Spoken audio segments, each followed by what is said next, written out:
Hello everyone, welcome to spark up classes. This is Suman Yadav. बहुत सारे ऐसे स्टूडेंट्स एंड पेरेंट्स हैं जो बहुत बेसब्री से इंतजार कर रहे हैं नीट के रिजल्ट का और पूछ रहे हैं बार बार कि नीट का रिजल्ट कब आएगा, उसकी काउंसलिंग कब शुरू होगी। तो इस बारे में मैं आपको एक अपडेट दे देती हूँ। नीट का जो रिजल्ट है वो आपका 15 जुलाई से 20 जुलाई के बीच में कभी भी आ सकता है। 15 जुलाई से 20 जुलाई यानी कि बहुत ज्यादा समय बचा नहीं हुआ है। इसी बीच आप लोगों का रिजल्ट आ जाएगा। ये रिजल्ट की डेट है। बात करें अगर काउंसलिंग की कि नीट की काउंसलिंग कब शुरू होगी, तो मैं आपको बता दूं काउंसलिंग ऑलरेडी शुरू हो चुकी है। रिजल्ट से पहले ही शुरू हो चुकी है, स्पेशली उन स्टूडेंट्स के लिए जो तमिलनाडु से बिलोंग करते हैं। तमिलनाडु का रजिस्ट्रेशन दोबारा से शुरू हो गया है। अगर आप तमिलनाडु के गवर्नमेंट या फिर प्राइवेट किसी भी कोर्स के लिए एडमिशन लेना चाहते हो तो आपको तमिलनाडु का जो फॉर्म आया है स्पेशली फॉर एमबीबीएस वो आपको भरना पड़ेगा। तमिलनाडु के स्टूडेंट्स तो जरूर भरेंगे और जो बाहर के स्टूडेंट्स प्राइवेट एमबीबीएस तमिलनाडु में लेना चाहते हैं वो भी जरूर भरेंगे। एक और बात बता दूं आपको, तमिलनाडु में number of private MBBS college ज्यादा है। सो अगर आपके मार्क्स बहुत ज्यादा कम है, अगर आपके लो मार्क्स हैं, बहुत ज्यादा लो मार्क्स हैं और आप चाहते हो किसी भी तरह आपको इसी साल कॉलेज मिल जाए, तो उस केस में आपको क्या करना होगा, आपको तमिलनाडु या फिर यूपी या फिर कर्नाटका और अगर आप महाराष्ट्र से हो तो महाराष्ट्र क्योंकि क्लोज स्टेट है तो बाकी सब लोग नहीं, लेकिन जो लोग उस स्टेट से हैं वो लोग अपने स्टेट के जरूर कराएं। लो मार्क्स वाले इन स्टेट्स को जरूर प्रायोरिटी दें ताकि उन्हें एडमिशन मिल पाए। तो तमिलनाडु के उसमें से काउंसलिंग स्टार्ट हो चुकी है, फॉर्म भरना स्टार्ट हो चुका है। राउंड्स बाद में स्टार्ट होंगे रिजल्ट के बाद, लेकिन फॉर्म भरना स्टार्ट हो चुका है। ऐसे ही केरला और कर्नाटका का एक बार आकर के फॉर्म खत्म हो चुका है। केरला और कर्नाटका इनका एक बार फॉर्म आके खत्म हो चुका है, लेकिन दोबारा से फॉर्म बहुत जल्द आने वाले हैं, कभी भी आ सकते हैं। इधर ही यानी कि 10 जुलाई से लेकर के 30 जुलाई के बीच में कभी भी इनके फॉर्म आ सकते हैं। तो इसलिए बी अलर्ट जो लोग काउंसलिंग इनकी कराना चाहते हैं। इसके अलावा इन स्टेट्स के अलावा यानी कि साउथ स्टेट्स के अलावा अगर किसी और स्टेट की आप काउंसलिंग कराना चाहते हो तो बेफिक्र रहिए, चाहे गवर्नमेंट के लिए चाहे प्राइवेट के लिए।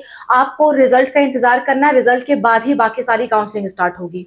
सवाल ये भी उठता है कि काउंसलिंग रिजल्ट के कितने दिनों बाद स्टार्ट होती है। तो मैं आपको बता दूं, देखिए साउथ स्टेट्स के प्राइवेट एमबीबीएस और साउथ स्टेट्स के मैं काउंसलिंग छोड़ करके बात कर रही हूँ, इस बात का ध्यान रखिएगा। तो काउंसलिंग जो है नीट के रिजल्ट मान लेते हैं 10 जुलाई को आ गया, मान लेते हैं नीट का रिजल्ट, चलो 20 जुलाई को मान लेते हैं। नीट का रिजल्ट अगर 20 जुलाई को आ गया तो जो काउंसलिंग है all India quota MCC counselling सबसे पहले स्टार्ट होती है एमबीबीएस बीडीएस के लिए। तो ये काउंसलिंग जो है वो लगभग 15 दिन बाद स्टार्ट होगी, यानी कि 5 अगस्त के लगभग से ये स्टार्ट होगा। इतना दिन आपका लग जाता है काउंसलिंग शुरू होने में। 15 दिन का गैप आपको देखने को मिलता है, 15 डेज का गैप आपको देखने को मिलता है यहाँ पे। और एआईक्यू एमसीसी से स्टेट कोटा एमसीसी काउंसलिंग, इसमें कितना गैप देखने को मिलता है, इसमें भी आपका 10 से 12 दिन का गैप देखने को मिलता है। यानी कि एआईक्यू जब शुरू हुआ है उसके 10 से 12 दिन में स्टेट की काउंसलिंग शुरू होगी। और स्टेट की काउंसलिंग जब शुरू हुई है उसके उसके लगभग 10 दिन में, लगभग 10 डेज में एआईक्यू AA CCC स्टार्ट होता है, यानी कि आयुष काउंसलिंग स्टार्ट होती है। और जब आयुष काउंसलिंग ऑल इंडिया की स्टार्ट हो जाती है तो उसके लगभग 10 से 12 दिनों में क्या होता है, आपकी state quota Ayush counselling start होती है। ऐसा कुछ काउंसलिंग का टाइम होता है। यानी कि अगर आप देखोगे रिजल्ट के कितने दिन बाद आयुष स्टार्ट होगा, तो रिजल्ट के करीबन 20 से 25 दिन बाद आयुष काउंसलिंग स्टार्ट होगी। ठीक है, वो भी all India quota. State quota और ज्यादा देरी से स्टार्ट होगी। तो काउंसलिंग होने में काफी समय लगता है। आप कहोगे मैम काउंसलिंग कब तक खत्म होती है, तो इन जनरल काउंसलिंग सितंबर अक्टूबर तक खत्म हो जाती है, लेकिन लास्ट ईयर काउंसलिंग नवंबर तक चली थी क्योंकि बहुत बार डेट एक्सटेंड हुआ था। और इस बार भी मुझे लगता है काउंसलिंग नवंबर तक ही जाएगी। नवंबर तक लास्ट राउंड चलेंगे सारे कोर्सेज के, क्योंकि इस बार ऑलरेडी एग्जाम लेट हुआ है, काउंसलिंग भी लेट स्टार्ट हो रही है, रिजल्ट भी बहुत टाइमली आने के आसार अब कम दिख रहे हैं। तो इस वजह से क्या है, आपकी सारी चीजें लेट चल रही है। तो मुझे लगता है आपकी काउंसलिंग जो खत्म होगी वो नवंबर तक खत्म होगी। Okay, so that's all about the video. आपको रिजल्ट का और काउंसलिंग के डेट्स का डाउट था, मैंने वो चीज क्लियर कर दिया। अगर आप हमसे काउंसलिंग कराना चाहते हो तो इस नंबर पे व्हाट्सएप पे मैसेज करिए 6393798060। ये हमारा व्हाट्सएप नंबर है, इस पे व्हाट्सएप पे मैसेज करिए।